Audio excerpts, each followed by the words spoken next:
but he wasn't going to come out and say this to the world. And he had a lot of lady fans, and he told me that he just didn't want to upset the world. Luther Vandross and Gregory Hines collaborated a lot, so much that rumors started flying that there just might have been more to it, something Luther Vandross never wanted to reveal about Gregory Hines. From both of them teaming up to give us the iconic 1986 hit, There's Nothing Better Than Love, to Luther Vandross being the songwriter for Gregory Hines' catchy 1988 That Girl Wants to Dance With Me.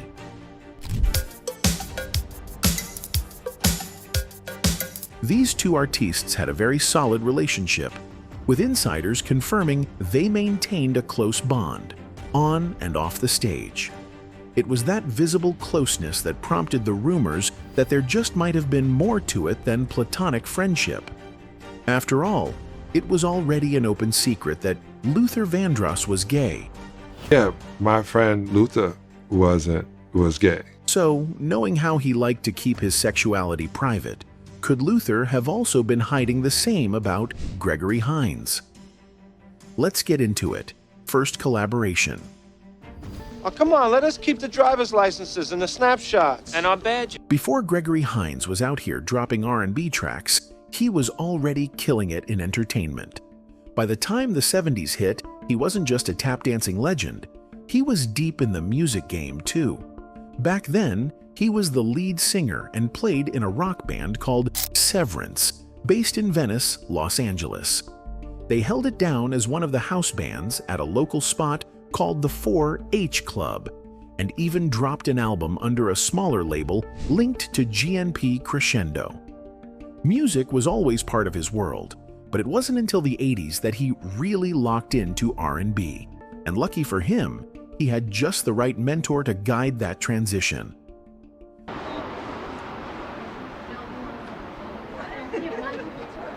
Luther Vandross was unstoppable, fresh off another hit album and still setting the bar for smooth R&B. Always one to spot real talent, he saw something in Hines that went way beyond the fancy footwork. So, when it was time to cook up his next project, he brought Gregory in for a duet. The end result? A slow, dreamy track made for late-night whispers and stolen moments. Luther wasn't the type to just throw someone in the booth and see what happened. He made sure Gregory was ready, guiding him until their voices melted together like they were always meant to. And Hines? He showed up. His tone had this rich, honest feel that played off Luther's signature smoothness perfectly. When the song dropped, it didn't just make noise, it took off. It shot straight to the top of the R&B charts and even made a mark on the Hot 100. Not too shabby for a guy known for his footwork stepping into the R&B scene. The track became one of those deep cuts real Luther fans kept close, proving Hines wasn't just a dancer who could carry a tune. He was the real deal. Gregory had already shown he could hold his own on the mic, and after the success of his duet with Luther, a second collab was practically a given. But this time, it wasn't just a one-time thing. Luther went all in, helping Hines step fully into the music world with a career of his own. Gregory officially stepped into the music scene with his debut album, dropping under Epic. And, right at the center, a track that felt like it was made just for him, That Girl Wants to Dance With Me. With Luther behind the songwriting and production, the song had everything he was known for: silky grooves, flawless production, and melodies that just hit right.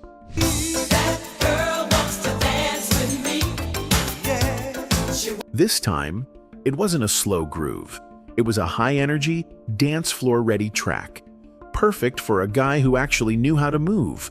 Hines brought his signature charm, making it feel effortless, like the song was made for him. And it paid off. The track shot up the R&B charts, proving he wasn't just that guy from a duet. Luther's influence was all over this project, and it showed. He wasn't just tossing Hines a track.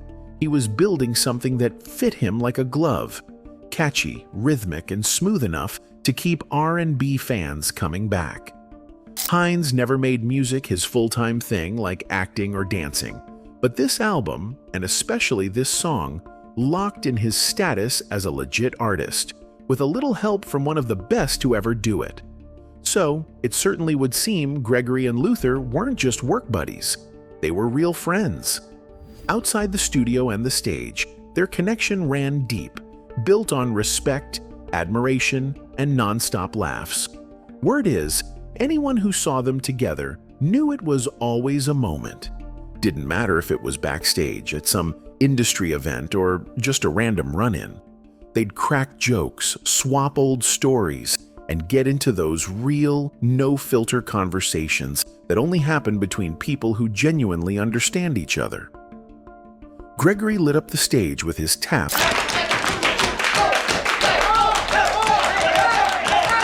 and acting. Walker, you know, I thought I saw a waiter out front weeping. Now it all While Luther had that voice that could stop anyone in their tracks. Different lanes, same mentality, perfection or nothing. They put their whole hearts into what they did, always pushing for more, never settling. That kind of dedication only made their bond stronger. Their friendship wasn't just about the industry, it was real, the type where time didn't matter. Whether they hadn't talked in months or just saw each other, they'd pick up right where they left off, cracking jokes and hyping each other up like no time had passed. But people have wondered if there was more to the story, considering a similar rumor has always been swirling around both of them. So two of them working together, people thought something more might have been going on. Luther sang about love like he had lived every heartbreak, every late-night longing, every moment of pure bliss. But when it came to his own life, there was always a gap, something missing between the lines.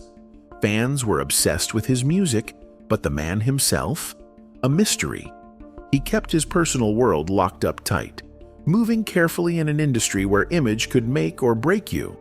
Back then, being openly gay wasn't just risky, it could cost everything. So he made a choice: protect what he built or live in his truth. And that choice? That's where everything got complicated. So, Luther's story obviously wasn't all glitz and Grammys. He spent years making other artists shine before the world gave him his due. He was a perfectionist, always in control, except when it came to his struggles with weight. And for all the love songs he poured his heart into, he never got his own fairy tale ending. Okay, let's get into Luther's bittersweet story, and then we get into how the gay rumors fit in. Stay with me here. My father's name was Luther, and there was an ad on the nightstand. Remember the ad for pasta that said, Ronzoni sono boni, Ronzoni is so good? She looked at the ad, she says, okay, Ronzoni. And that's how I got my name. Luther should have been a superstar long before he actually got his shot. He had the songwriting skills, the production game, and a voice so smooth it could go toe-to-toe with the best of them. But the industry gatekeepers had their hang-ups, his looks, his weight, so they kept shutting the door in his face. That only made him push harder, even as he second-guessed stepping into the spotlight. Born and raised in New York, he rounded up some friends to start a group, but put himself in the background. Even then, he stood out. Called me Luther. They all called me Ronnie. I was one of 4 children, myself, another brother, and 2 sisters. I was the youngest of these. When they landed a spot on Sesame Street, he was out here making kids' music sound like a full-on groove session. The labels still weren't biting, so he left college and went all in on music. Then, by sheer luck, he ended up in the studio for Young Americans. And his energy was so undeniable that David Bowie didn't just let him stay. He hired him on the spot to do background vocals and arrange the whole thing.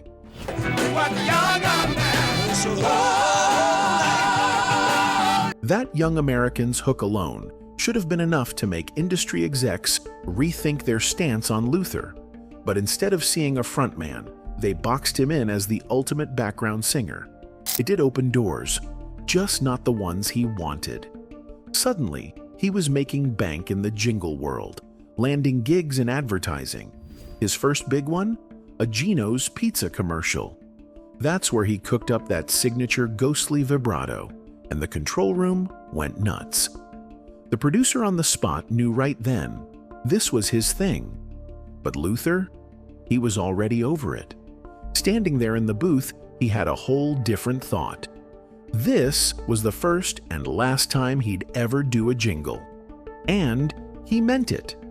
Labels weren't just stuck on how Luther looked. They weren't feeling his sound either. R&B at the time was all about those tough, ultra-masculine anthems from the Philly scene. And Luther's silky, emotional delivery didn't fit the mold. He was out here trying to break through, and the industry kept acting like he wasn't what the genre needed. Then, Roberta Flack gave him the push he didn't know he needed. She let him go from her tour, not because he wasn't good, but because she knew he was meant to be a solo star. That was the sign. He took his savings, called in some serious favors from people like Cissy Houston and Marcus Miller, and made a demo for Never Too Much. That bass line, Miller saw the sheet music and thought it was kind of odd, until he played it and realized Luther was onto something. That song didn't just hit, it shifted the entire sound of R&B. But even after he proved himself, the industry kept him in a box. No matter how much his music crossed over, labels insisted he was only for black audiences. Clive Davis straight up said it in the doc. The way the business worked back then, music got packaged for certain crowds, and Luther's was decided for him. Didn't matter that white suburban moms were blasting Here and Now like it was their wedding anthem. He was still stuck under that industry label. Luther had that heartthrob energy no matter what size he was, but that didn't stop people from turning his weight into a punchline. His ups and downs on the scale became fair game for comedians. Everyone from Eddie Murphy to other comics took a jab.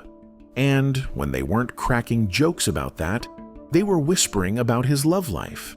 You get over Luther Vandross, a big Kentucky Fried Chicken eating motherfucker. Being anything other than straight would have clashed with the whole smooth, hopeless romantic image he built.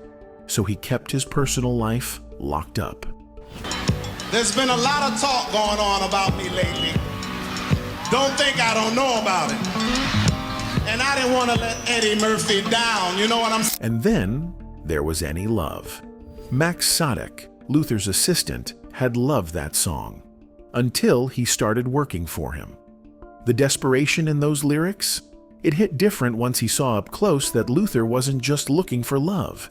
He was reaching for anything that felt like it. People who were around him saw the loneliness. He spent late nights on the phone, opening up about how isolated he felt.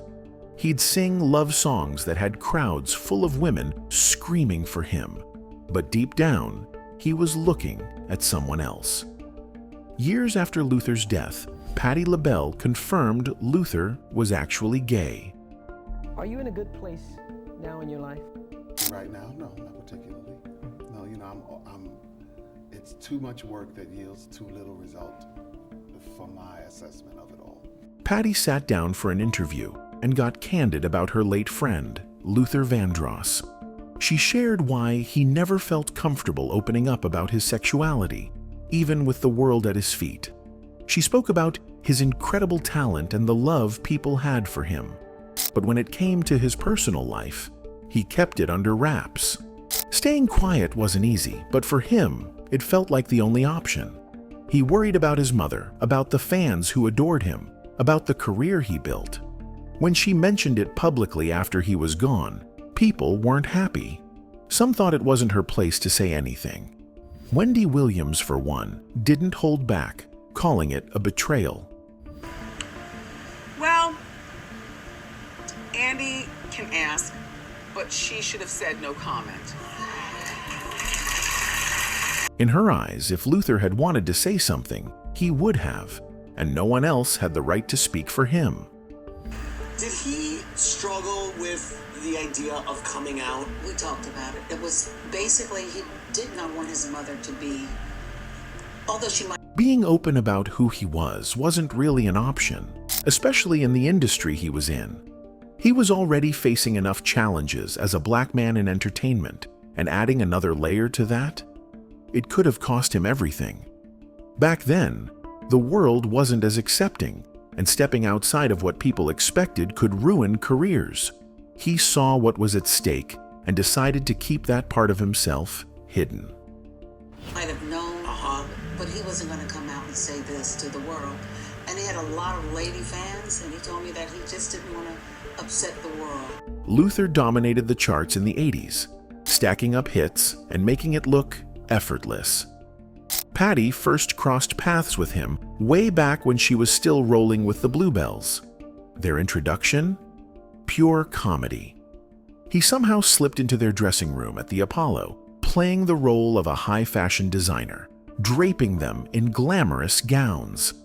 To this day, she had no idea where he even got those dresses, but he sold the fantasy like a pro.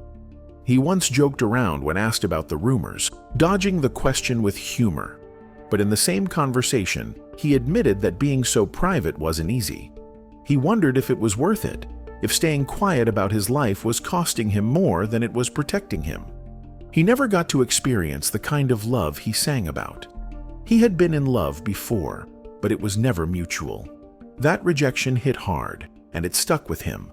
All he really wanted was someone to care about him. Not for his money, not for his status, just for who he was. But that kind of connection never came. He never married, never had kids, and barely let the world in on his personal life. Some of his friends have said he had a relationship at one point, but no one ever confirmed anything. He carried that secret with him, knowing that the world wasn't ready for his truth. He spent his life singing about love, but he never got to live the kind of love story he truly wanted. Here and now, I promise. Luther never got around to setting the record straight about his personal life, though plenty of people in the industry were already in the know. Fans, on the other hand, weren't too happy when Patti spoke on it after he was gone. The conversation still hit a nerve, especially within the LGBTQ community. Even with all the progress made over the years, coming out still wasn't easy for everyone. Safety, acceptance, and personal choice all played a role. Now, on to Gregory.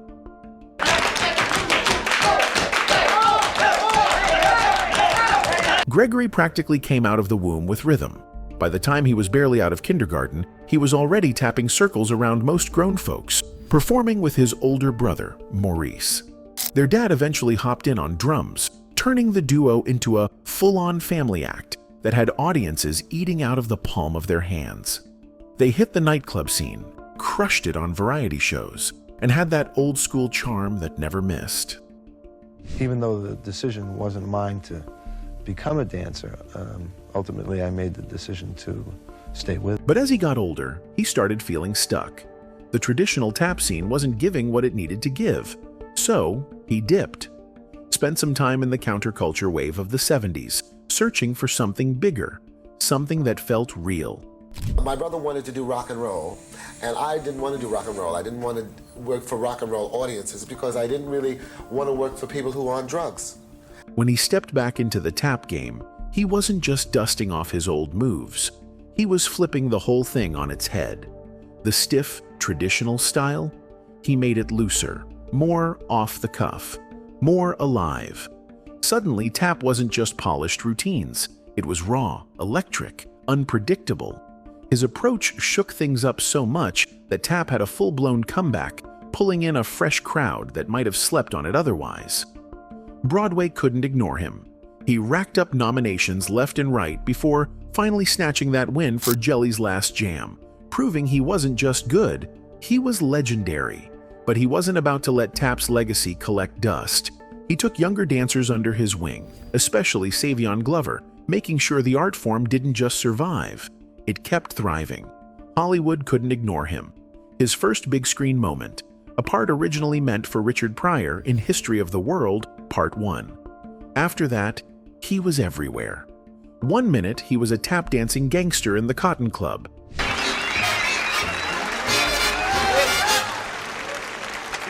The next, he was holding his own with ballet icon Mikhail Baryshnikov in White Nights.